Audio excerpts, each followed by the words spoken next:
చేస్తాడో వాడి పనులన్నీ వాసనలై సంస్కారములై మరుజన్మకు అవి ఈడ్చుకుబెడతాయి. మరుజన్మలో అవి నిన్ను ప్రేరేపిస్తాయి. చూడండి ఎంత ధర్మాన్ని బోధిస్తూ ఉన్నాడు అని చెబుతూ ఇంకా చెబుతూనే ఉన్నాడండి. ఎవరు? వసుదేవుడు కంసుడికి. కర్మములు మేలు నిచ్చును కర్మములు కీడునిచ్చు కర్తలు తనకు కర్మములు బ్రహ్మకైనను కర్మముడై పరుల తడవగా ఏమిటికి. నువ్వు చేసేటప్పుడు కర్మే నీకు మేలు ఇస్తుంది, నువ్వు చేసేటప్పుడు కర్మే నీకు కీడునిస్తుంది. అంతేత ఎవరో అనుకుంటావు, నాకు ఈ కష్టం వచ్చిందంటే ఎవరో అని అనుకుంటావు. కాదు కాదు. సుఖస్య దుఃఖస్య నకోపి దాత పరో దదాతి ఇది బుద్ధిరేష. సుఖానికి దుఃఖానికి మరొకరి వల్ల ఎవరి వల్ల వచ్చింది నాకు అని అనుకుంటా. ఇది చాలా పెద్ద పొరపాటు. ఎవరో ఇలా ఉండాలి అని నేను అనుకోవడం వల్ల నాకు బాధ. మీరందరూ చాలా చక్కగా ఉండాలి, అసలు సైట్ సీయింగ్ వెళ్ళకూడదు, ఇక్కడే ఉండాలి అని అనుకోవడం నా పొరపాటు. వెళ్ళారు అని బాధపడడం నా పొరపాటు. నా బాధకు కారణం మీరు కాదు సుమా, నేనే. నేను బాధపడడానికి గల కారణం నా సంకల్పం. అర్థమైందా? అంటే నా మీద పెట్టుకుంటే మీరు ఆలోచించుకోండి. ఏదైనా సరే ఎవరైనా సరే మీ కష్టానికి కారణం మీ భర్త, లేదా మీ భర్త బాధకు కారణం మీరు. తల్లిదండ్రుల యొక్క బాధకు పిల్లల యొక్క కష్టాలకి తల్లిదండ్రులు కానే కాదు. ఇతరులు ఇచ్చారు అనేటటువంటి, ఇతరుల కారణంగా వచ్చింది అనేటటువంటి కుబుద్ధే తప్ప సుబుద్ధి కాదు.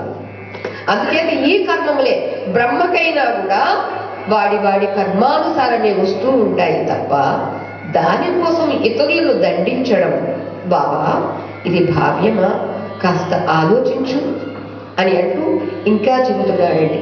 వారి చెల్లెలు కానీ, వరుసకు నీకు చెల్లెలే కానీ నీకు పుత్రిక వంటిది. పూర్వకాలంలోనండి అన్నగారిని తండ్రిగా భావించేవారు.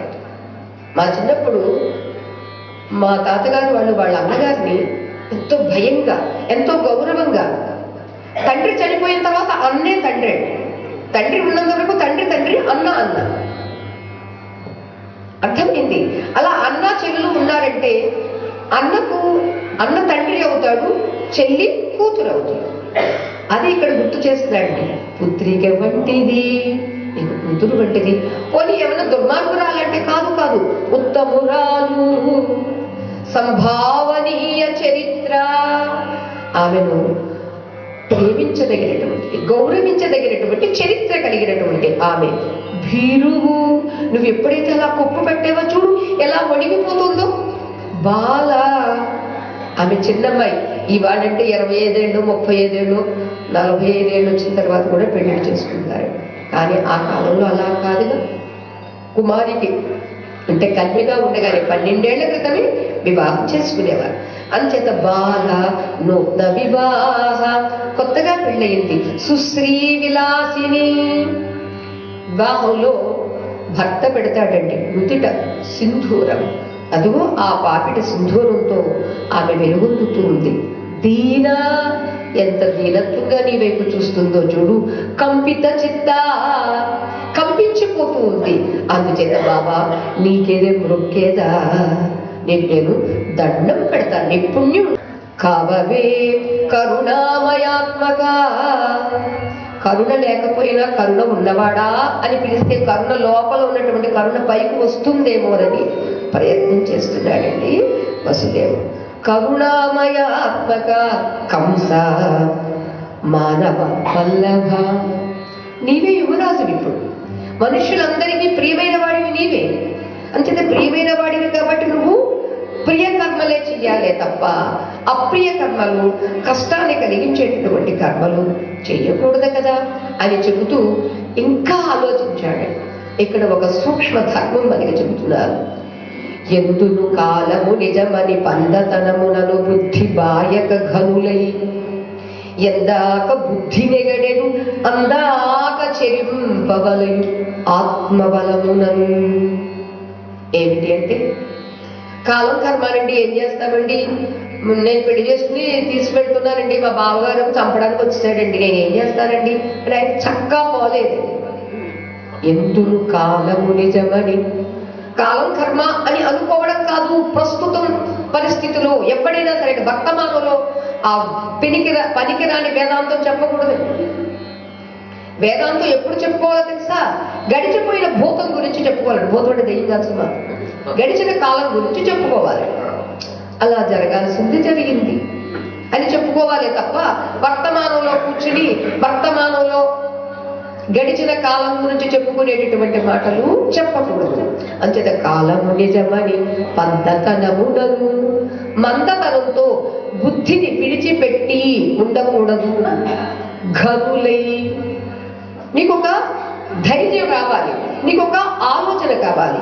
ఎలా అంటాడు అంటే, ఎందాక బుద్ధిని గడేడు. ఒక రబ్బర్ ఉందనుకోండి, దాన్ని ఎంతవరకు సాగదీస్తే సాగుతుందో అంతవరకు సాగదీయాలి. భగవంతుడు మానవ జన్మ యొక్క గొప్పతనం ఏమిటంటే అండి, బుద్ధి ప్రధాన జీవి. మనిషి బుద్ధిజీవి, నతు బద్ధజీవి. ఈ బుద్ధిజీవి ఏం చెయ్యాలి? బుద్ధిని వాడుకోవాలండి. అంచేత ఎందాక బుద్ధి ఆలోచించగలదో అంతవరకు ఆలోచించి, ఏ బలము? ఆత్మబలంతో ఆలోచించాలని చెప్పాడండి. మనకి 3 బలాలండి. ఒకటి ఖండబలం, అంటే శరీర బలం. నేను చాలా బలంగా ఉన్నాను అనుకోండి, నాకు ఎవడో కష్టం కలిగిస్తే వాడిని తోసేస్తాను, లేకపోతే ఏదో చెయ్యొచ్చు. ఖండబలం లేదు, అంటే శరీర బలం లేదు. పోని బుద్ధి బలం ఏమైనా ఉందా? ఆ బుద్ధి బలంతో వసుదేవుడు ఇప్పుడు చూపించాడు కదండి, నీకు ఆవిడ చెల్లెలు, ఆవిడ బాల, ఆవిడ కొత్తగా పెళ్ళయింది, నీకు పుత్రిక లాంటిది అని ఇన్ని వారి వరుసలు చెప్పాడు, నీతి చెప్పాడు, శాస్త్రం చెప్పాడు. పుట్టినవాడు ఏ రోజుకైనా చావక తప్పదు, కానీ చచ్చేలోపుగా మరొకరిని చంపడం భావ్యం కదా అని చెప్పాడు. ఇన్ని చెప్పిన తర్వాత ఇంక నేను చేయాల్సిన ప్రయత్నం అంతా చేశానండి, ఇంక నేనేం చేయలేనండి అని వెళ్ళిపోలేదండి. ఇది మనందరికీ ఉపదేశం. ఎంతటి దుస్తర పరిస్థితిలో అయినప్పటికీ కూడా ఒక్కసారి భగవంతుని స్మరించు, ఆయన ఆలోచన ఇస్తాడు. దదామి బుద్ధి యోగం తం ఏన మాముపయాంతి. ఎవరైతే నన్ను ఆశ్రయించి స్మరిస్తారో వాళ్ళకి నేను ఆ సమయ స్ఫూర్తిని, ఆ బుద్ధి యోగాన్ని, అంటే బుద్ధి జ్ఞానాన్ని నేను ఇస్తాను చెప్పుకున్నాడండి ఆయన. ఇలాంటి మాటలు మనకు గుర్తుంటేనండి ఎంతటి పరిస్థితి వచ్చినా తట్టుకోవడానికి వీలుగా ఉంటుందండి. అంతేకాదు సమస్యని ఎలా సాల్వ్ చేసుకోవాలో కూడా తెలుస్తుంది. ఇలా అనుకున్నాడండి. ఒక్కసారి భగవంతుడిని స్మరించాడండి వసుదేవుడు. అప్పుడు ఒక మంచి ఆలోచన వచ్చిందండి. ఏమంటాడు అంటే, ఇక ఆపదలో ఉన్నటువంటి ఈమెను నేను రక్షించాలి, ఇతడికి నేను ఒక మాట ఇస్తే బాగుంటుంది అని అనుకుని వచ్చిన ఆలోచనని ఇక్కడ చెబుతున్నాడండి. బాబా, ఆకాశవాణి ఏం చెప్పింది? ఈవిడికి అష్టమ గర్భము వల్ల నీకు మృత్యువు అని చెప్పింది. నేనేమంటున్నాను అంటే, అష్టమ గర్భం కాదు, అప్పటికి ఈయన 6 పెళ్లిళ్ళు చేసుకున్నాడండి. కామాతురుడే కాదు సుమా, సంతానార్థి అయి వంశం నిలబడడం కోసమని పెళ్లి చేసుకున్నాడే తప్ప కాముకతతో కాదు. అంచేత ఇన్ని పెళ్లిళ్ళు చేసుకున్నాను బాబా, నాకు పిల్లలు పుట్టలేదు, నిజంగా ఈవిడికే పుడితే ఈవిడికి పుట్టిన ప్రతి పిల్లాడిని తీసుకొచ్చి నీకు ఇస్తాను, సరేనా? చిన్న పిల్లాడిని నువ్వేం చేసుకుంటావో చేసుకో, కానీ ఈవిడిని విడిచిపెట్టు అని ఆపదలో ఉన్నటువంటి ఆ అంగనను రక్షించడం నా కర్తవ్యము ఒక భర్తగా, ఒక సాటి మనిషి. భర్త అయితేనే కాదండి, కాకపోయినా కూడా కొడుకుల నిచ్చెదనని సతి విడిపించుట నీతి, వీడు విడిచిన మీదం కొడుకులు పుట్టిన కార్యము తడబడదే, నాటికొక్క దైవము లేదే. ఇదండి మనందరికీ ఉండాల్సి. ముందు అక్కడ ఉన్నటువంటి ఆ సమస్యను పరిష్కరించుకొని వాడిని కాస్త కన్విన్స్ చేయగలిగితే ముందు ఆ పరిష్కారం అవుతుంది. ఇక తర్వాత దైవం లేరా? అసలు ఆయన లేనిది ఇప్పుడు, ఆయన లేనిది ఎక్కడ? అంచేత ఆ నిశ్చింతతో ఎప్పుడైతే చెప్పాడో వాడికి కాస్త నచ్చిందండి ఈ మాట. ఎత్తినటువంటి కత్తిని దించాడు. దించడమే కాదండి, వాడు దిగిపోయాడు. వసుదేవుడికి సారథ్యం వచ్చు కాబట్టి సరిపోయింది కానండి,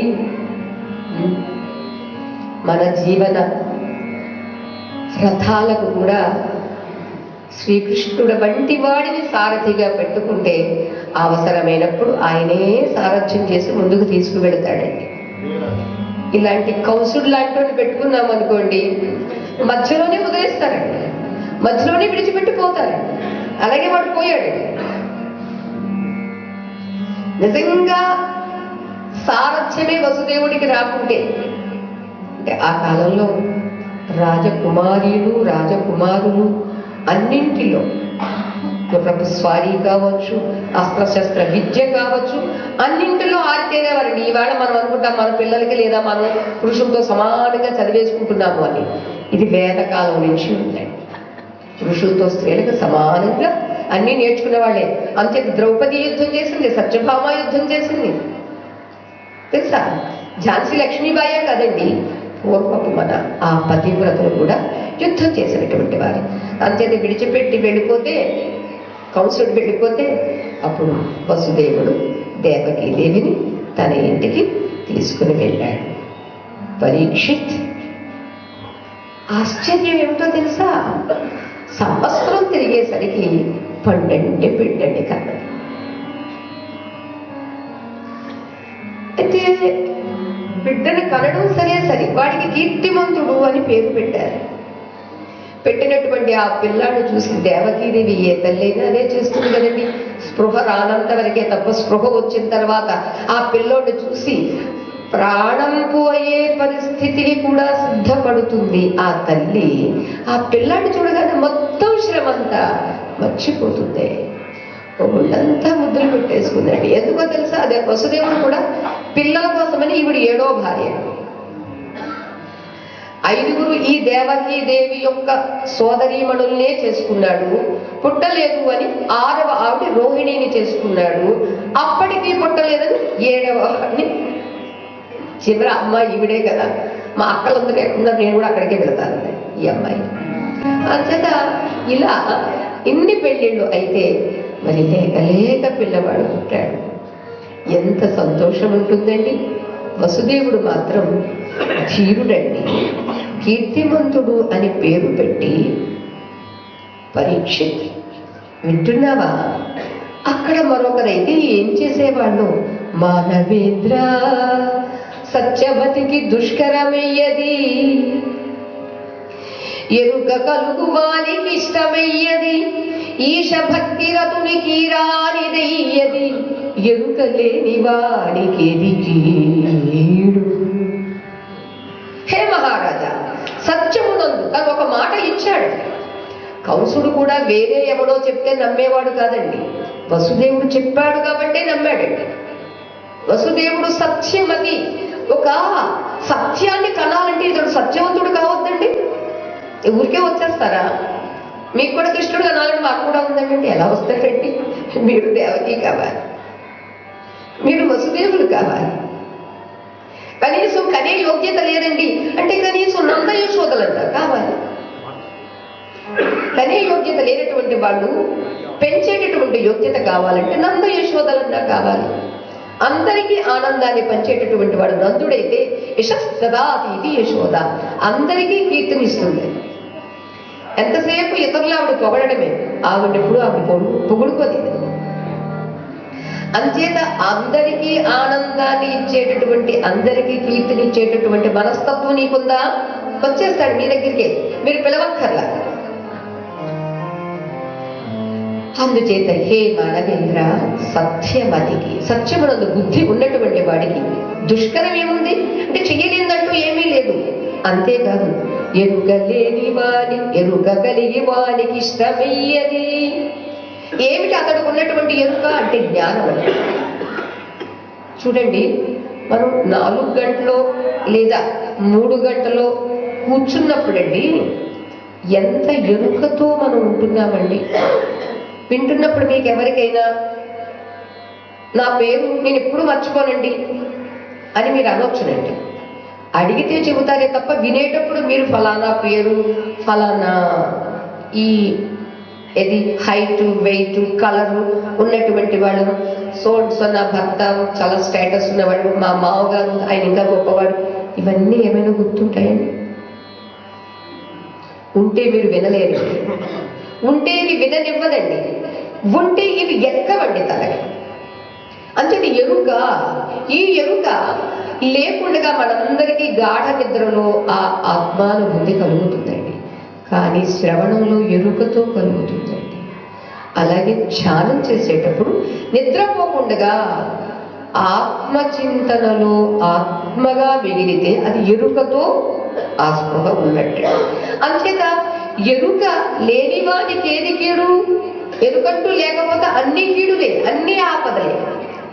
అంచేత ఎరుక ఉన్నది, ఎరుక ఉన్నటువంటి వాడికి ఇష్టం కష్టం అనేటటువంటి పదాలే అతడి జీవన నిఘంటువు నుంచి తొలగిపోతాయి. మూడవది చెబుతూ ఉన్నాడు, ఈశ భక్తి రతునికి రానిదయ్యది.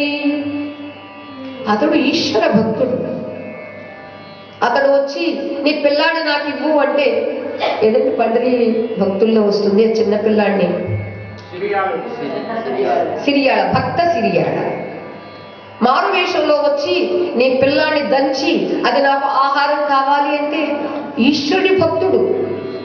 ఏమిటయ్యా నువ్వు ఎంత దేవుడు అయితే మాత్రం, ఎంత గురువు అయితే మాత్రం నా పిల్లాడిని అడుగుతావా అని మనమైతే అంటామండి. అందుకే మనకి మన గురువుల మీద విశ్వాసం ఉండదండి, మన శాస్త్రం మీద విశ్వాసం ఉండదండి. అంచేతే అవిశ్వాసంగానే మన జీవితాలు నడిచిపోతున్నాయి. ఈశ్వరుడు యందు భక్తి ఉంటే ఆ ఈశ్వరుడు ఏది కోరినా స్వామి నువ్వు ఇచ్చావు, నువ్వు అడుగుతున్నావు, నీకు ఇచ్చేస్తా, ఇదంతా నీ ప్రసాదమే. ఇప్పుడు నా సెల్ ఫోన్ మీకు ఇచ్చాను అనుకోండి, మళ్ళీ నాకేమన్నా మీరు ఏడుస్తారంటే ఎలా? అరే నా సెల్ ఫోన్ కాసేపు మీరు వాడుకోండి అన్నారు. 3 రోజులు నాకు సప్తాహం వరకు 7 రోజులు నాకు సెల్ ఫోన్ అక్కర్లేదమ్మా అని మీకు ఇచ్చినప్పుడు మళ్ళీ నేను అడిగితే ఏం చేయాలి?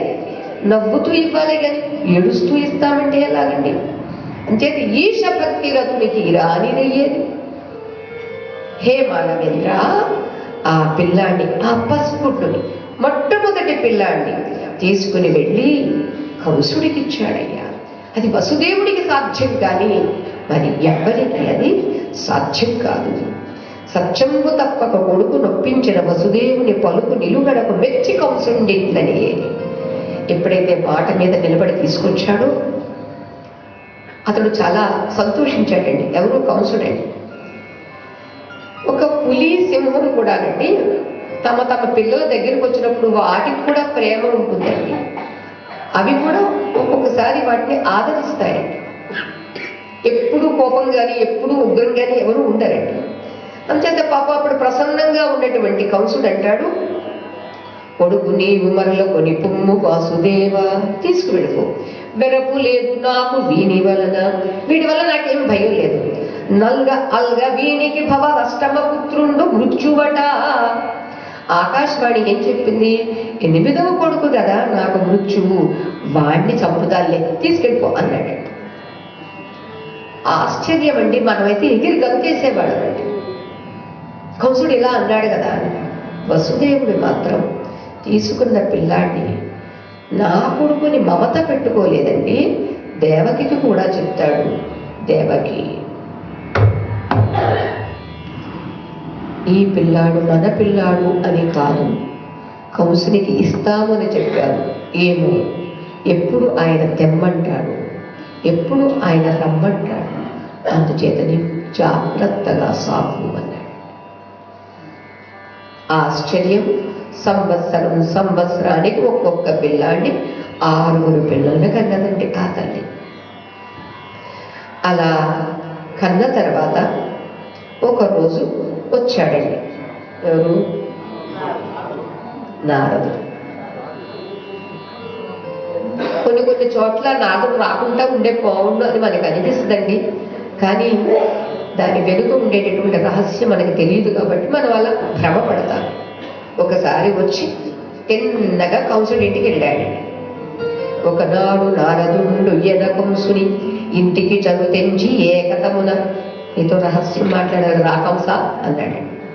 మందలోపలనున్న నందాదులను వారి భార్యలు పుత్రులు బాంధవులను దేవకి మొదలగు తెరవలు వసుదేవుడు ఆదిగా గల సర్వయాదవులను సురలు గాని వీళ్ళందరూ దేవతలయ్యా. నిజంలో నరులు కారని చెప్పి నేను నిజం చెప్తున్నాను, వాళ్ళెవరు నరులు కాదు. కంసుండా నీవు రక్కసుడవనియు, నీవు రాక్షసుడివి. దేవమయుడు చక్రి దేవకి దేవికి పుత్రుడై జనించి భూతలంబు చెరుప పుట్టినట్టి చెనటి దైచుల నెల్ల చంపుననుచు చెప్పి చనియే దివికి. చెప్పాల్సినంత చెప్పేశాడండి, ఇయాల్సిన పుల్లంతా వేసేసాడండి, వెళ్ళిపోయాడండి ఆయన పై. నీకు తెలుసా కంస, నువ్వు రాక్షసుడివి, కాలనేమి అనేటటువంటి రాక్షసుడివి. నిన్ను చంపడానికి ఒక ప్రణాళిక వేసుకొని దేవకి, వసుదేవులు, నంద, యశోద, ఆ గోపికలు, గోపకులు అందరూ కూడా ఇలా దిగి వచ్చారు. పాపం నీ మీద నాకు ప్రేమ ఉండి జాలితో చెప్పానయ్యా ఈ మాట అన్నాడు అని చెప్పి వెయ్యాల్సిన మళ్ళీ డింగిన ఆకాశానికి వెళ్ళాడు. ఇక నారద మహర్షి యొక్క మాటలు విన్న తర్వాత ఆలోచించాడు. చాలా కోపం వచ్చిందండి. ఒక్కసారి కత్తి తీసుకున్నాడండి. తీసుకొని 6 పిల్లల్ని తెమ్మన్నాడండి. 6 బహుశా మీరు కూరగాయలు ఎలా ఖండిస్తారు అలా ఖండించాడు. ఇక సాక్షాత్తు అంటే ఎందుకు ఇలా చేశాడు అంటే, స్వార్థం ఉన్నటువంటి వాడు తల్లిదండ్రినైన, తమ్ములనన్నల, సకులనైన, బంధుజనులనైన రాజ్యకాంక్ష చేసి రాజులు చంపుదురు అవని తరచు జీవితార్థులంచు. రాజ్యం యొక్క ఆకాంక్షతో తల్లి గాని తండ్రి గాని ఎవరు అడ్డం వచ్చినా వాళ్ళందరి తలలు నరికి పరేస్తూ ఉంటారు. అది అప్పుడు ఏం చేశాడు అంటే 6 పిల్లల్ని చంపేసి దేవకి వసుదేవులు చెరలో పెట్టేశాడు. చూడండి వాడి బుద్ధి. దేవకిని వేరే చెరలో, వసుదేవుని వేరే చెరలో పెట్టలేదండి, ఇద్దరిని ఒకటే చేస్తాను. అంటే బుద్ధి ఇచ్చేది ఎవడండి? మత్తస్మృతి జ్ఞానమోహనం. నా వల్లే వాడికి ఆ బుద్ధి ఉంటుంది, నా వల్లే వాడికి ఆ జ్ఞానం ఉంటుంది, నా వల్లే వాడికి ఆ పోవడం తొలగిపోవడం అనేది ఉంటుందండి. అంచేది ఇద్దరిని పెట్టాడండి. ఒరే నాయనా నువ్వు తప్పు చేస్తున్నావరా, తప్పు తప్పు అని తండ్రి ఉగ్రసేనుడు అంటే ముసలాళ్ళందరూ ఇలాగే మురుగుతూ ఉంటారు అని తీసుకెళ్ళి ఆయన కూడా చేస్తాను.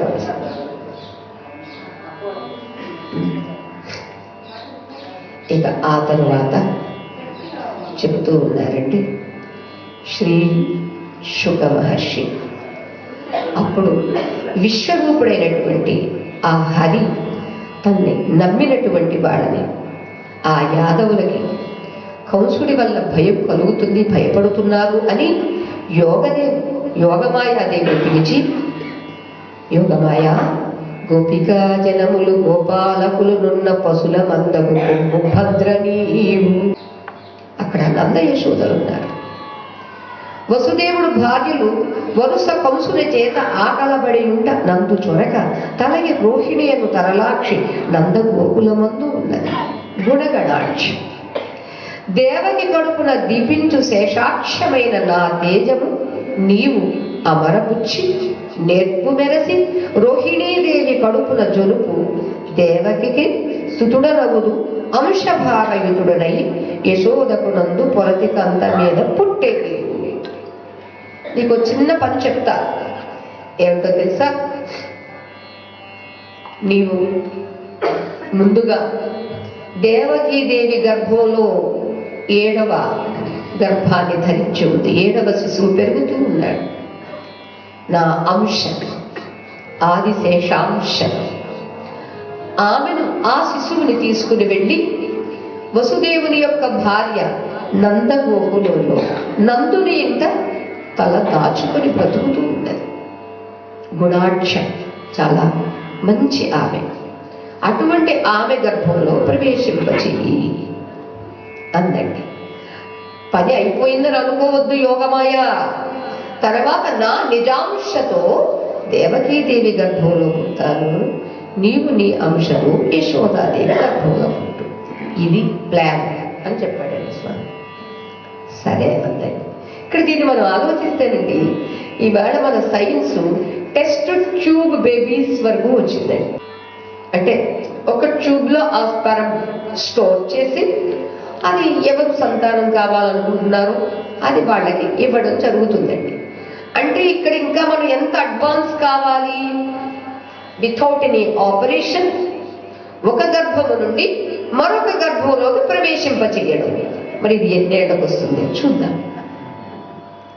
చూడండి, 5150 సంవత్సరాల క్రితం జరిగినటువంటి సంఘటన ఇది. మనం ఇవాళ 2020 అనుకుంటామండి. ఇది కాదండి మన కాలమానం, ఇది కాదండి మన సంవత్సరాలు. మన సంవత్సరము చెప్పుకోవాలి అంటే 5150 135 ఉందండి, అది నాకు గుర్తులేదు. మొత్తానికి 5000 సంవత్సరాలు దాటింది. 159 5159 సంవత్సరాలు. అంచేత అప్పుడు ఆ రోజు అలా జరిగిందండి. ఇక స్వామి చెప్పినట్లుగానే యోగమాయ నందగోకులంలో యశోదాదేవికి పుట్టింది. ఇక ఆమె పుట్టడానికి ముందే ఆ గర్భం నుంచి ఈ గర్భానికి మార్చబడింది కాబట్టి అతడిని సంకర్షణ అన్నారు. తర్వాత గురువు గారు వచ్చి నామకరణం చేసినప్పుడు మనకి తెలుస్తుంది. అంటాడు భగవంతుడు, నానావిధ సంపదలకు తానకమై సర్వకామదాయిని వగుని మానవులు భక్తి కొలుతురు కానుకలను బలులనిచ్చి కళ్యాణమయ్యి. నువ్వు ఈ పని చేసినందుకు ఏమిటి అని అనుకుంటావా? ఇదిగో ఇదిగో, నీవు ఇలా భూమి మీదకి వెళితే అన్ని రకాల సంపదలకు నీవు నిలయము అని, ఏ కోరికలైనా తీర్చగలిగేటటువంటి సమర్థురాలివని భక్తితో భక్తులందరూ నిన్ను పూజిస్తూ ఉంటారు, నీకు కానుకలు ఇస్తారు, బలులు ఇస్తారు. నిన్ను ఏమంటారో తెలుసా? దుర్గా దుర్గా సంత్రాయతే యస్మాత్ సా దేవి దుర్గేతి కచ్చతే. దుర్గా దుర్గా దుర్గా. మీకు ఏదైనా కష్టం వచ్చిందనుకోండి, ఒక 8 సార్లు దుర్గా దుర్గా దుర్గా దుర్గా దుర్గా అని ఆ వచ్చినటువంటి కష్టాన్ని తట్టుకునేటటువంటి అస్థైర్యం వస్తుంది. అంతేత భద్రకాళి, విజయ, వైష్ణవి, కుముద, చండిక, కృష్ణ, మాధవి, కన్యక, మాయా, నారాయణి. మనం ఎక్కడికి వెళ్ళాము? వైష్ణవి టెంపుల్కి వెళ్ళాము. వైష్ణవి అంటే విష్ణు భగవాన్ యొక్క సోదరి వైష్ణవి, నారాయణుని యొక్క సోదరి నారాయణుడు. ఈశాన, శారద, అంబిక అనేటటువంటి ఈ 14 నామాలతో నిన్ను కొనియాడుతూ ఉంటారు. ఆయా స్థానాల్లో ఉండి ఈ భూలోకంలో ఉన్నటువంటి వాళ్ళందరినీ అనుగ్రహించు అని చెప్పారండి. ఇక ఇక్కడ ఎలా ఉంది ఏమండి? ఒక దీపాన్ని మీరు తీసుకెళ్ళి ఏ మూల పెట్టినా కూడా ఆ దీపకాంతి దీపకాంతంగానే ఉంటుందండి, కాంతి కాంతిగానే ఉంటుంది. దేవకీ దేవి కడుపులో తేజరిల్లు దీప్త గర్భంబు మెల్లన.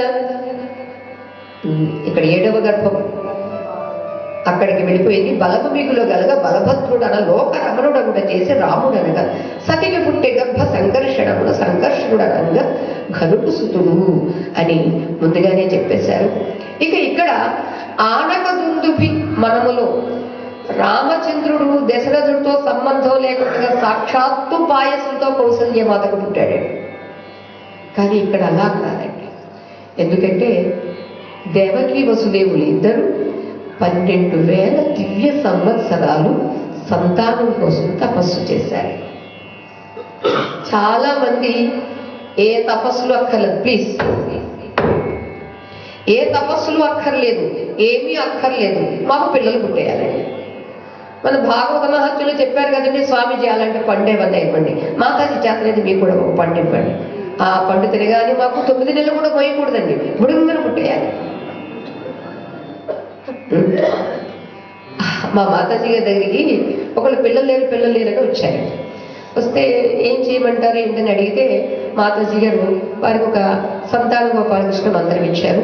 ఆ తర్వాత రావి వేప 2 చెట్లు కలిసి ఉన్న చోట ప్రదక్షిణం చేయమన్నారండి. సరే అమ్మ ఎన్నిసార్లు ప్రదక్షిణం చెయ్యాలి అంటే 108 సార్లు ప్రదక్షిణం చెయ్యాలమ్మా అన్నారండి. ఎన్ని రోజులు అన్నారండి? 40 రోజులు అన్నారండి. అప్పుడు ఆవిడ ఏమందో తెలుసా, నేను పక్కనే ఉన్నాను, నాకు నవ్వు వచ్చింది.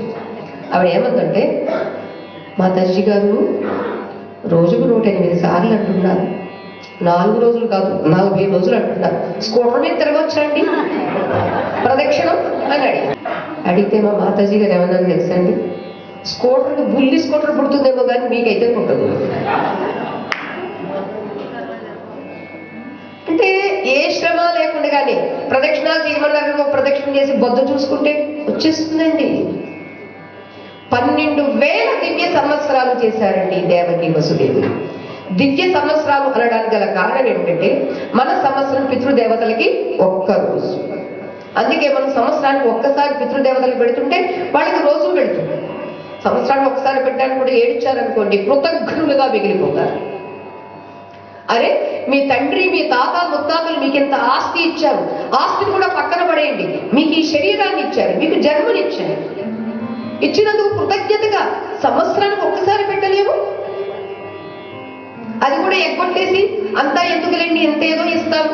అయితే మీరు అడగొచ్చు, మా తండ్రి గారు ఎప్పుడో వెళ్ళిపోయారు కదండి, మీరే చెప్పారు కదా 2 కాళ్ళు ఎత్తి మరొక శరీరాన్ని చూసుకుని ఈ శరీరాన్ని విడిచిపెడతారు అని, ఇంకా ఎందుకు ఇవ్వాలి అని. అంటే మీ తండ్రి పేరుతో మీరు చేసేటటువంటి కర్మ శ్రద్ధతో చేయాలి, శ్రాద్ధ కర్మ. ఫర్ అన్ ఎగ్జాంపుల్, మీరు ఒక వాట్సాప్లో ఎవరిదో ఒక నేమ్ చెక్ చేసుకోవాలి, ఒక నేమ్ తీసుకోవాలి, ఫైండ్ అవుట్ చేయాలి అంటే అది ఎలా మీరు పెట్టుకున్నారో అలాగే టైప్ చేస్తే వస్తుందా, ఎలా టైప్ చేసినా వచ్చేస్తుందా? టెక్నికల్గా ఇది మనకి చాలా చాలా ఎగ్జాంపుల్స్ చాలా ఉన్నాయి. ఒక్క వర్డ్ తేడా చేస్తే నో ఫైండ్ అంటదండి. యాజ్ ఇట్ ఈజ్ మీరు ఎలా సేవ్ చేసుకున్నారో అలాగే కొట్టాలి. అర్థమైందా?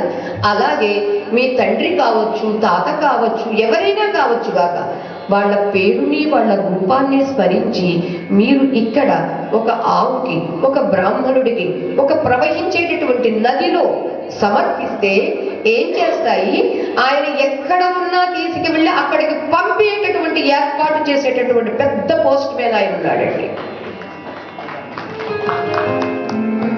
చాలా మందిని ఎగ్గొడితే మాత్రం కృతజ్ఞులండి. అది తెలిసి చేస్తారో తెలియక చేస్తారో కానీ తెలిసి మాత్రం వర్తించడం చాలా అవసరం.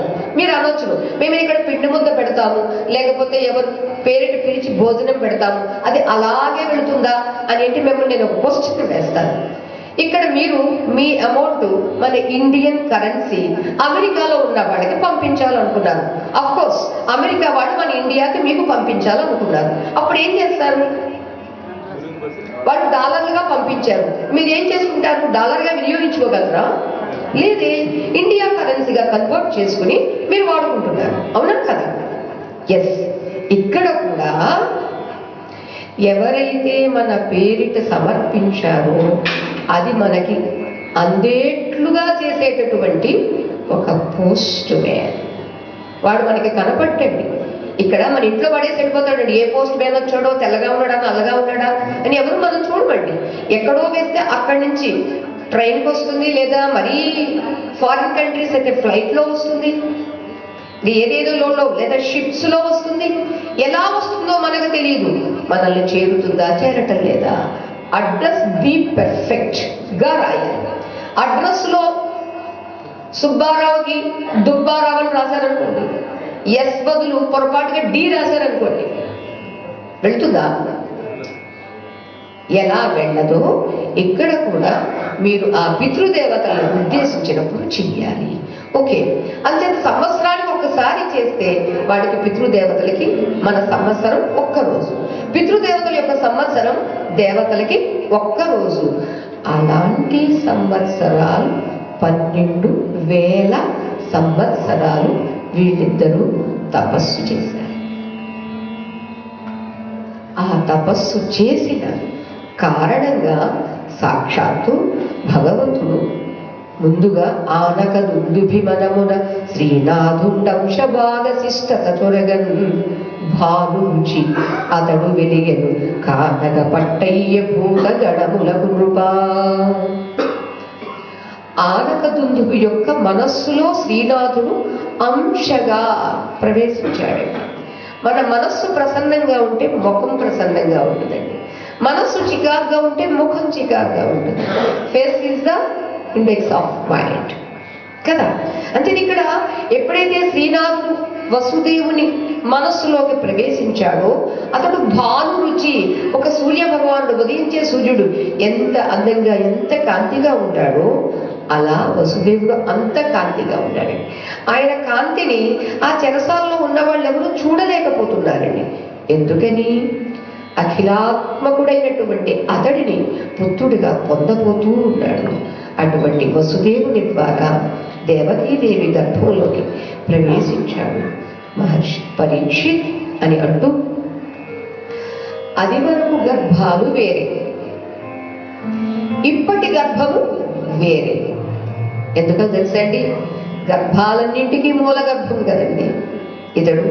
అందుచేత ఆ గురుతరముగా తన కడుపున సరసిజ గర్భాండ భాండ చెయ్యములు గల ఆ హరి దేవకి కడుపున భూభరణార్థము వృద్ధి పొందే బాలార్కు క్రియన్. భూభరణాన్ని హరించడానికి వచ్చినటువంటి ఆ హరి దేవకీదేవి గర్భంలో పెరుగుతూ పెరుగుతూ ఉంటే చూడటానికి ఎంత కాంతిగా ఉందో అని అంటూ ఇక్కడ పోతనామాచుల వారు కొన్ని చోట్లని విజృంభించారండి. ఆగలేక ఉండబట్టలేక ఆయన ఆ భక్తి పారవస్యంలో, ఆవేశం కాదు సుమా, భక్తి పారవస్యంలో చెబుతున్నారు. విమతుల మోములు వెలవెల బారంగ విమలాస్యమో వెల్వలక బారే మలయు వైరుల కీర్తి మాసి నల్లన కాగా నాతి చూచుకములు నల్లనయ్యే దుష్టాలయంబుల ధూమరేఖలు పుట్ట లేమయారున రోమలేఖ మెరసే అరిమానసములకాహార వాంఛలు తప్ప వనజాక్షికాహార వాంఛ తప్పే శ్రమము సంధిల్లే విపులకు శ్రమము గదురం జడత వాటిల్లే శత్రులు జడను పడగా మన్ను రుచి అయ్యే పగతులు మన్ను చొరగా వెలది ఉదరంబులో హరి వృద్ధి పొంద